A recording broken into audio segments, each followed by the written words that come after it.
লঙ্কাধিপতি রাবণ তার বাবা মারিচকে পাঠিয়েছে রামচন্দ্রের কুটিরের দিকে সুন্দর এক মায়াবী গরু ধারণ করে।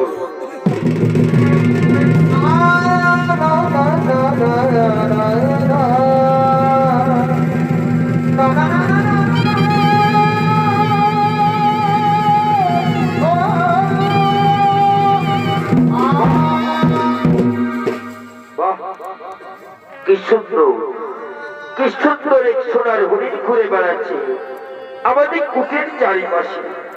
বাহ, এই সুন্দর সোনার হরিণ আমি তো জীবনে কখনো কোথাও দেখিনি। যাই, এই সুন্দর সোনার হরিণকে আজ আমি যে কোনো মূল্যের বিনিময়ে আমি ধরে নিয়ে আসবো আমার কুটিরে। কুটিরে যখন আমার স্বামীও থাকবে না, আমার দেওরও থাকবে না, তখন এই সুন্দর সোনার হরিণকে নিয়ে আমি খেলা করবো। তাই আমি যাই এই সুন্দর সোনার হরিণ ধরার জন্য।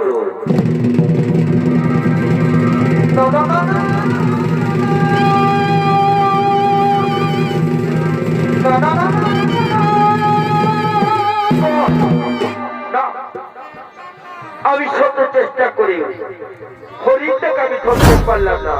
তাই যা, এবারে আমি ছুটে যাবো। আর ছুটে গিয়ে সোজা হরিণটাকে আমি চাপটে ধরবো, যাতে গর্ভবতী হরিণটা পালাতে না পারে।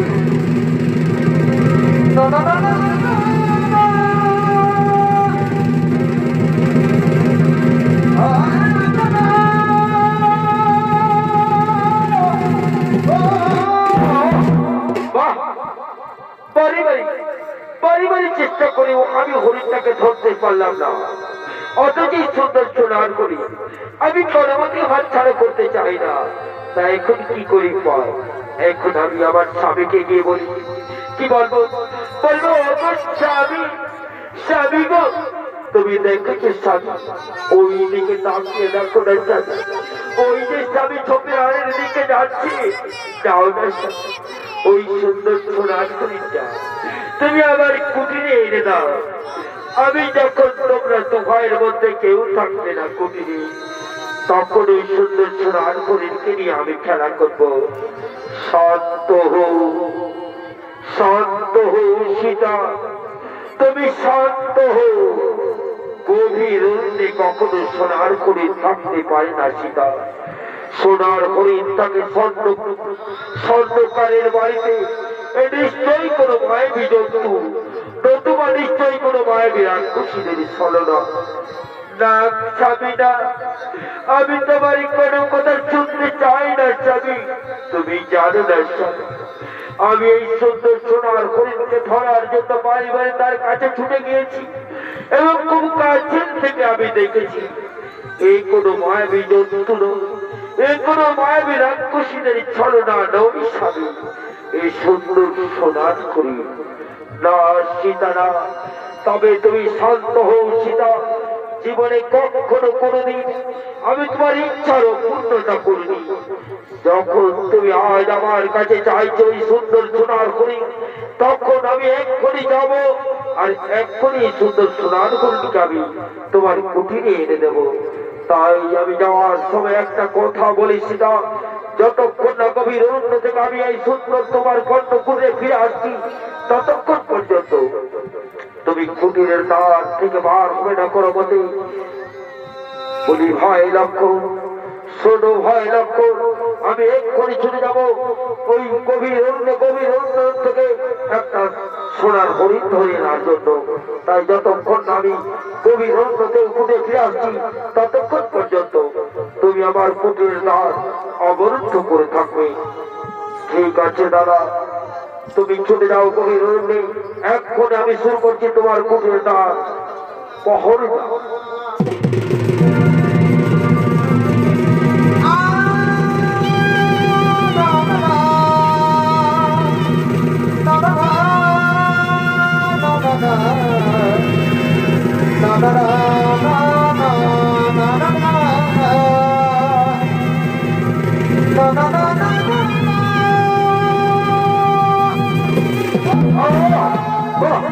বলে আমি তাই হরিণটাকে ধরার চেষ্টা করলাম, তাই হরিণটা আমার হাতের বগলের ভাগ দিয়ে পালিয়ে গেল।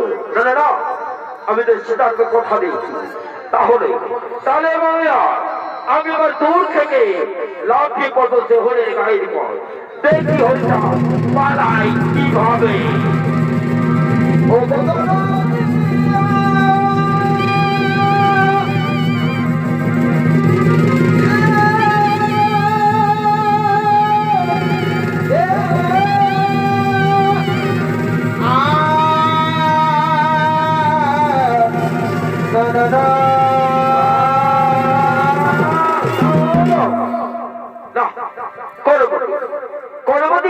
আমি ধরতে পারলাম না, বারে চেষ্টা করো আমি ব্যর্থ হয়ে গেলাম।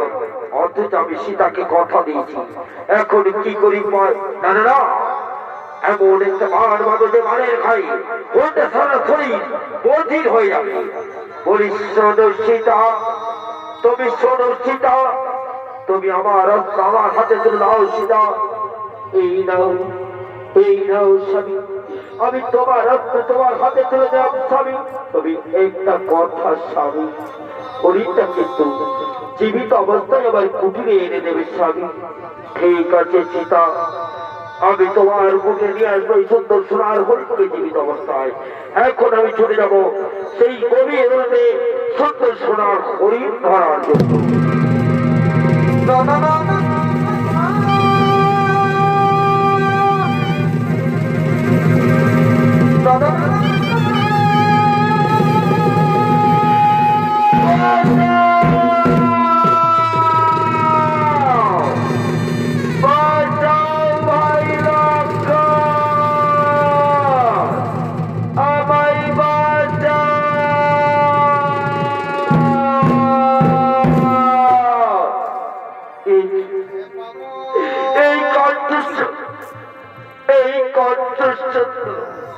আমার স্বামীর কণ্ঠস্বর।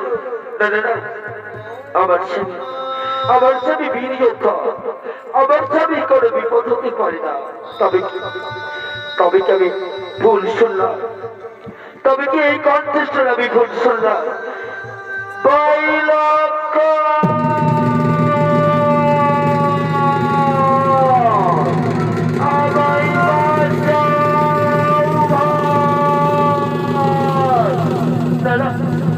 এই কণ্ঠস্বর, এই কণ্ঠস্বর আমার স্বামী।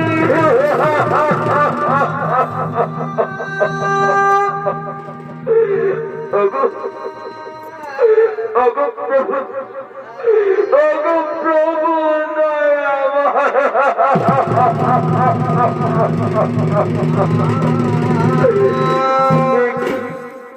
এই কি আবার নতুন পরীক্ষায়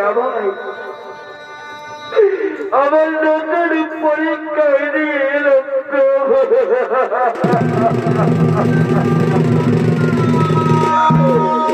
আমি জীবনে কখনো কোনদিন ভাবিনি যে আমার স্বামীকে আমি হারাবো। এই তো ভাই লক্ষ্য এখন আমার কুটিরে দাঁড়িয়ে রয়েছে অবিচল হয়ে। ভাই লক্ষ্য, তুমি কি আদৌ শুনতে পাওনি ভাই লক্ষ্য যে তোমার দাদা গভীর বাঁচাও বাঁচাও বলে চিৎকার করছে? দেবী শোনো দেবী, আমি ওই কণ্ঠস্বর শুনতে পেয়েছি দেবী, কিন্তু জানো দেবী ওই কণ্ঠস্বর আমার দাদার কণ্ঠস্বর নই দেবী।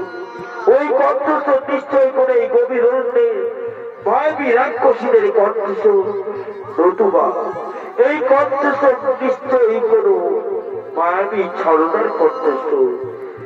না ভাই লক্ষ্য, তুমি আমাকে কোনো মতেই বোঝাতে পারবে না ভাই লক্ষ্য। আমি যে তোমার দাদার অর্থাৎ আমি যে আমার স্বামীর কণ্ঠস্বর খুব মন থেকে জানি ভাই লক্ষ্য। বলি ভাই লঙ্কা এখানে উপস্থিত সমস্ত দর্শক মন্ডলীকে উপস্থিত যদি মা বন্ধের জিজ্ঞেস করে তাহলে প্রতিটা পাপ সবাই জানে তাদের স্বামীর কণ্ঠস্বর কেমন। তাই আমি নারী হয়ে আমি আমার স্বামীর কণ্ঠস্বরকে কারো মতে অবজ্ঞা করতে পারি।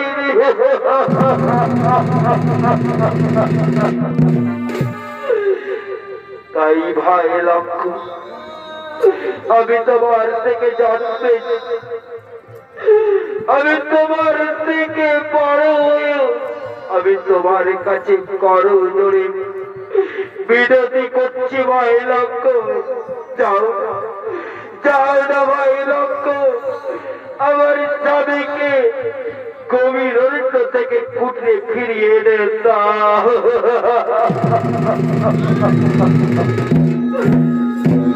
দেবী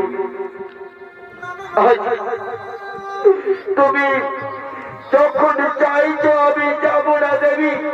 আমি কিন্তু তোমার স্বামীকে কথা দিয়েছি, আমার দেবতা দাদাকে আমি কথা দিয়েছি আমার দাদা যতক্ষণ না গভীর অরণ্য থেকে কুটে ফিরে আসি ততক্ষণ পর্যন্ত আমি কুটিরের বাইরে বার হব না দেবী, বার হব না।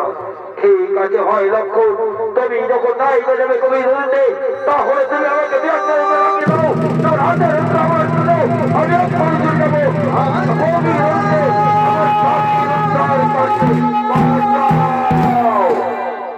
সাবধান হো, দাঁড়াও। ভুলে গেলে দেবী তুমি কিছুক্ষণ আগে কথা দিয়েছ তোমার স্বামী দেবতাকে যে যতক্ষণ না তোমার স্বামী তোমার কুটে ফিরে আসছে ততক্ষণ পর্যন্ত তুমি কুটির বাইরে বার হই না। এই কি কথা আমায় শোনালে? আমি তো ভুলে গেছিলাম ক্ষণিকের বসন্তে গিরোধে আমি ভুলে গেছিলাম যে আমি আমার স্বামীকে কথা দিয়েছি আমি আমার স্বামী ফিরে না আসা পর্যন্ত আমি কুটির ত্যাগ করে কোনো মতেই গভীর অরণ্যে যাব না। এই নাও ভাই লক্ষণ আমি তোমার হস্ত তোমার হাতে তুলে যাও আর তোমার আমি বিরতি করছি ভাই লক্ষণ যাও তুমি আমার স্বামীকে আমার কুটিরে ফিরিয়ে এনে দাও।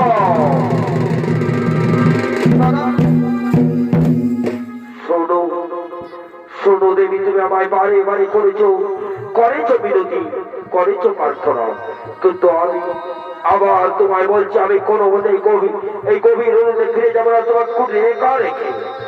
বাহ, এই না হলো সেই ভাই যে ভাই তার দাদার সুন্দর স্ত্রী কুটিরে একা রেখে তার সুন্দর ছইটাকে দাঁড়িয়ে দাঁড়িয়ে রয়েছে আর এক ভাই বাঁচার জন্য গভীর অরণ্যে বাঁচাও বলে চিৎকার করছে। শোনো ভাই লক্ষ্য তোমার যে আশা পূর্ণ হবে আমি আমার জীবন বিসর্জন করব।